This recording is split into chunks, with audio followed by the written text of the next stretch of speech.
निश्चितपणे चंद्रकांत दादांशी मी या बाबतीत प्रत्यक्ष भेटून बोललेलो सुद्धा आहे। प्रत्यक्ष चंद्रकांत दादांना मी सांगितले की दादा मी कार्यकर्ता म्हणून त्या ठिकाणी इच्छा व्यक्त करणार आहे, कारण राजकारणामध्ये प्रत्येकाला तो अधिकार आहे। भारतीय जनता पक्षामध्ये प्रत्येक कार्यकर्त्याला अधिकार आहे आणि मला स्वतःला विश्वास आहे की मी त्या प्रकारचं काम मागील 10 वर्षामध्ये केलेलं आहे। जनतेचा विश्वास माझ्यावरती आहे, मी जनतेचा विश्वास संपादन करण्याच्या यशस्वी ठरलेला आहे। जनतेचं प्रेम माझ्या पाठीमागे आहे। त्यामुळे दादा मी आमदारकीच्या तिकिटासाठी मी दावेदारी करणार आहे, मी दादांना प्रत्यक्ष भेटून सांगितलेलं आहे। त्यामुळे आमचे मतभेद किंवा मी इच्छा व्यक्त केली म्हणून चंद्रकांत दादांनी काही नाराज होणे किंवा असा काही प्रकार आमच्या संघटनेमध्ये चालत नाही। भारतीय जनता पक्षाची ही संस्कृती आहे। लोकसभा निवडणुका झाल्यानंतर आता विधानसभेच्या तयारीला सर्वच राजकीय पक्ष लागलेत। पुण्यामध्ये जर 8 विधानसभा मतदारसंघ पाहिले तर यामधला सर्वात हाय व्होल्टेज मतदारसंघ येतो तो चंद्रकांत पाटील यांचा कोथरूड मतदारसंघ। मात्र आता या मतदारसंघात चंद्रकांत पाटील यांना थेट पक्षातूनच आव्हान मिळतंय का अशी परिस्थिती निर्माण झाली आहे। कारण भाजपचे नेते आणि माजी नगरसेवक अमोल बालवडकर यांनी देखील कोथरूड विधानसभा मतदारसंघाची निवडणूक लढवण्याची इच्छा व्यक्त केली आहे।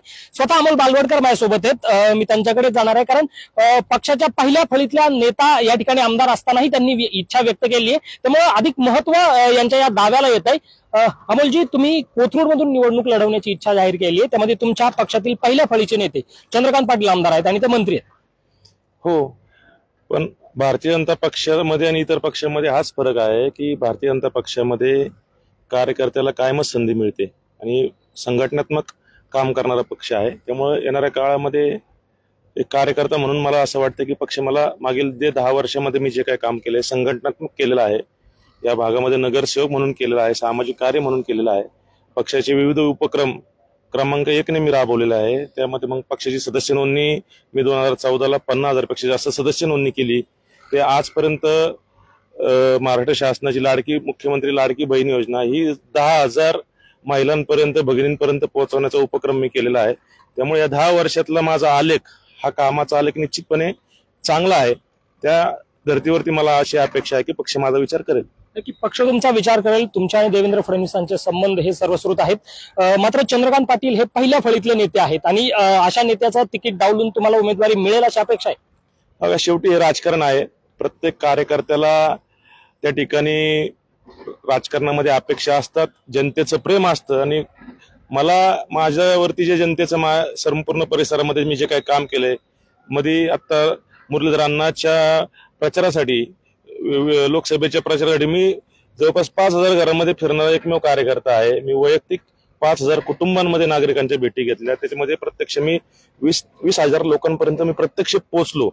तेव्हा नागरिकांचं जे मी प्रेम पाहिलं, जनतेचं जे मी प्रेम पाहिलं, त्यातून मला हा आत्मविश्वास त्या ठिकाणी निर्माण झालेला आहे।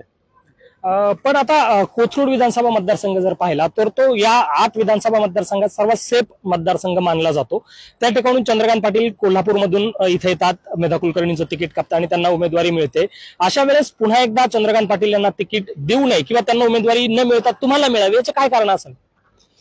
कसं असतं, प्रत्येक निवडणूक ही वेगळी असते। लोकसभेची निवडणूक देशाचे विषय असतात ना, देशाच्या सुरक्षितेचे विषय असतात।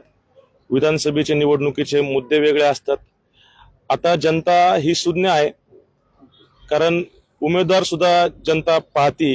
निश्चितपणे चंद्रकांत दादा यांचं काम आहेच, पण मला असा विश्वास आहे की येणारी निवडणूक एक भारतीय जनता पक्षाचा कार्यकर्ता म्हणून मी संपूर्ण पुणे शहरामध्ये जेवढे विधानसभा आहेत त्याच्यामध्ये सर्वात जर मला उमेदवारी भेटली तर सर्वात जास्त लीडने मी त्या ठिकाणी निवडून येईन, कारण माझी स्वतःची एक वैयक्तिक वोट बँक आहे। कारण केवळ पक्षाचा मतदार तो आहेच, पण त्यासोबत तुम्ही तुमचा वैयक्तिक किती मतदार जोडता हे खऱ्या अर्थाने निवडणुकीचं मेन तंत्र असतं आणि याच्यामध्ये मी निश्चितपणे अव्वल क्रमांकाला मी असणार आहे। पक्षाच्या वरिष्ठ नेत्यांसोबत काही चर्चा? कारण मी एक सर्वसामान्य कार्यकर्ता आहे, मी एवढा मोठा नेता पण नाहीये, मी एक कार्यकर्ता आहे आणि मी फक्त हे आता जे काही उपक्रम करतो मी कायमच मागील 10 वर्षामध्ये केलेले आहेत आणि मी फक्त त्या ठिकाणी इच्छा व्यक्त केलेली आहे। त्यामुळे मी अजून कुठल्या नेत्यांना भेटलो नाहीये, कारण मी एवढा मोठा नेता नाही की मी कोणाला जाऊन त्या निमित्त भेटू आणि योग्य वेळ येईल तेव्हा मी निश्चितपणे माझ्या पक्षश्रेष्ठींशी त्याच्या बाबतीत मी चर्चा करेल, त्यांना विनंती करेल।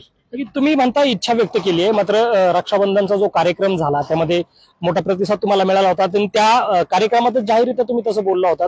आता ही दहीहंडीच्या कार्यक्रमाची तयारी सुरू दिसतीये, म्हणजे फक्त इच्छा व्यक्त केली नाही तर तुमची तयारी चालू दिसते। पक्षासाठी कायम तयारीत असणं हे कार्यकर्त्याचं खरं कर्तव्य आहे. त्यामुळे पक्ष कधी संधी देईल आणि त्या पक्षाने संधी दिल्यानंतर तयारीत लागण्यापेक्षा आपण कायमच तयारीत असावं. आणि अमोल वालोडकर हा कायमच तयारीत असणारा कार्यकर्ता आहे. कोथरूडमध्ये काही कामं झाले नाही असं वाटतं?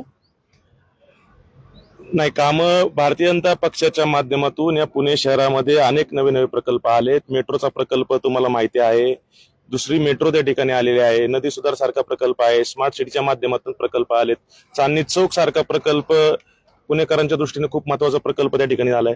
24/7 वॉटर प्रकल्प त्या ठिकाणी पुणे शहरामध्ये झालेला आहे. बरं, तुम्ही आता चंद्रकांत पाटलांनी 5 वर्ष कोथरूडमध्ये काम केलेलंच आहे, त्यामुळे आणि ते पक्षाचे तुमच्या पहिल्या फळीतले नेते, जसं तुम्ही वरिष्ठ नेत्यांना भेटणार या ठिकाणी उमेदवारीसाठी, तसं चंद्रकांत पाटलांना भेटणार आणि उमेदवारी मागणार. भारतीय जनता पक्षामध्ये कार्यकर्ता नेत्यांचे जे संबंध असतात ते संघटनेच्या संस्कारातून झालेले असतात. मी चंद्रकांत दादांना कालही भेटलो, या दहीहंडीचं निमंत्रणही त्यांना दिलं, त्यांना त्या ठिकाणी आमंत्रित केलं. त्या ठिकाणी स्वप्नील कुसाळेंचा सत्कार आहे, दादा आपल्याला त्या ठिकाणी यायला लागते. तर दादांनी ते निमंत्रण हसं स्वीकारून मला आशा की दादा उद्या या ठिकाणी दहीहंडीला पण येणार आहेत.